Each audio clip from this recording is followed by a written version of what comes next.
3화는 쌍둥이들의 마음의 문이 닫혔던 순간들의 고백으로 시작됩니다. 누가 봐도 비정상적인 밝음의 미지는 사람 마음 문 여는 게 누구보다도 어려웠다고 하네요. 그렇게 안 보이는데 역시 밝음의 뒷면에는 어두운 그림자가 있네요. 어린 미지는 엄마라는 문조차 열린 적 없었다고 말합니다. 너무나 안타까운 어린 미지예요. 서울의 미지가 로사 할머니의 신앙송회를 따라가면서 소라고등의 이야기에 눈물이 또르르 흘러내리고 고등학교 육상 경기에서 발목을 다쳤던 장면과 그 이후 친구들의 잡담거리에 상처 입은 자신을 회상하는데요. 엄마 나 좀 봐봐 라며 철봉에 매달려 있는 어린 미지는 그저 엄마의 눈길, 엄마의 관심이 무척이나 필요한 아이였습니다.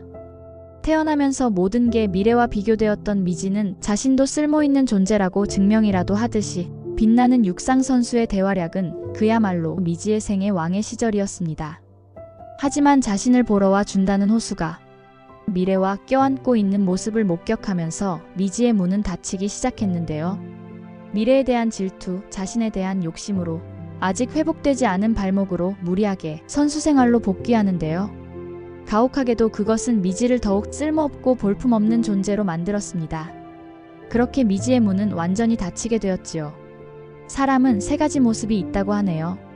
내가 아는 나, 남이 아는 나, 그리고 나만 아는 나. 로사 할머니를 만나러 가자는 서울 미지의 성화의 호수는 인간관계 젬병인 너와 내가 가면 비호감 2배라며 거절하는데요.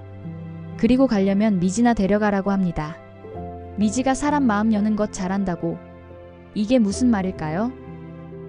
미지 자신이 가장 어려워하는 것이 사람 마음 여는 것인데 그것을 내가 제일 잘한다고? 아, 호수가 아는 미지는 그런 사람이었군요.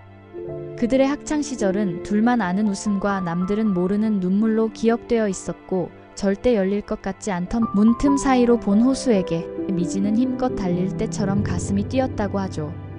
그렇게 서로에게 적어도 한 번은 자신을 열어준 사람이니까. 그때부터 호수도 미지를 좋아하게 되었겠지요. 두솔리 미래 역시 마음의 문이 닫히고 열리는 시간을 보내고 있었습니다. 자전거는 몸으로 배우는 거지만 운전은 시험을 치는 거니까 공부해서 수동 일종을 취득한 미래는 트럭 운전이 미숙한 세진을 대신해서 집까지 운전을 대신합니다.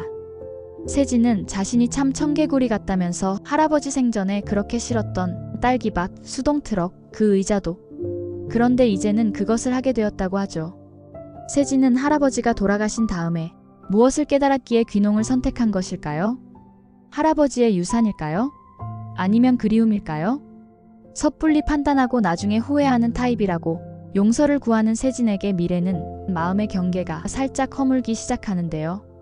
자신을 미주로, 미애로 부르는 세진의 모습에서 예전에는 약하고 초라하고 서툰 모습을 보면 실망하고 문이 닫혔는데 세진이 실수로 준비한 2인분 저녁 식사를 같이 먹자는 모습을 보니 미래에게도 닫혔던 문이 열리는 모양입니다.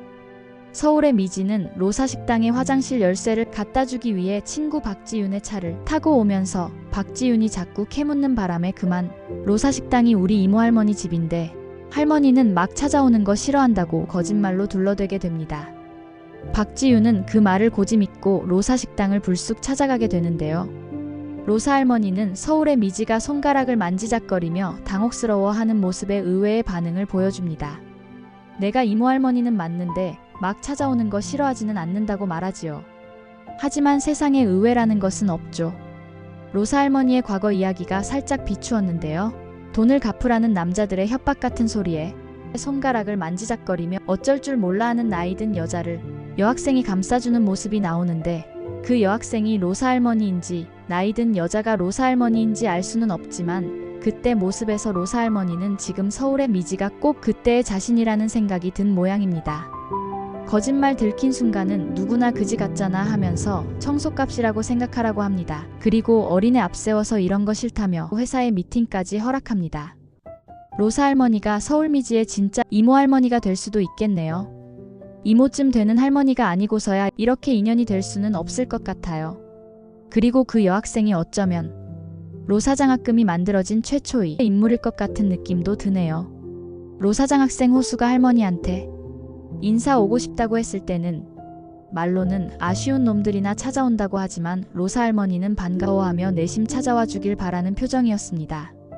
그리고 나중에 호수가 로펌을 그만두고 로사 식당을 찾아왔을 때 진짜 반가워하며 1인분을 얼른 해주겠다고 엄청 신나해하는 모습이었습니다.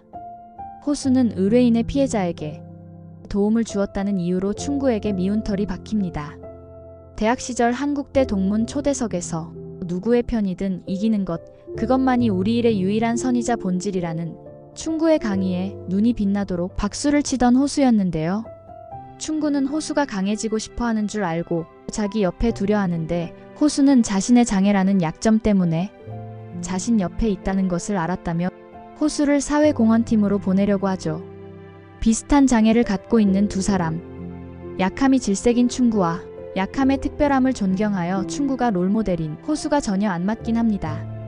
호수는 충구의 하이클래스로 옮겨 타지 않고 공평함이란 자신의 신념대로 회사를 그만두게 됩니다. 이런 결정은 호수가 아직 사회적으로 어린 걸까요? 아니면 신념이 강한 걸까요? 회사를 그만두지 않고도 약자를 도울 방법은 얼마든지 있을 텐데요. 드라마에서 호수의 이러한 강직한 신념이 스스로를 단련시키는 설정이 될지도 모르겠지만 서울의 미지를 도와주겠다며 뭐든지 할 수 있다는 호수의 희망찬 호의가 앞으로 어떤 일을 겪게 될지 궁금해지는데요. 그럼 저는 미지의 서울 다음 리뷰로 돌아올게요. 지금까지 즐거우셨다면 구독, 좋아요 눌러주세요.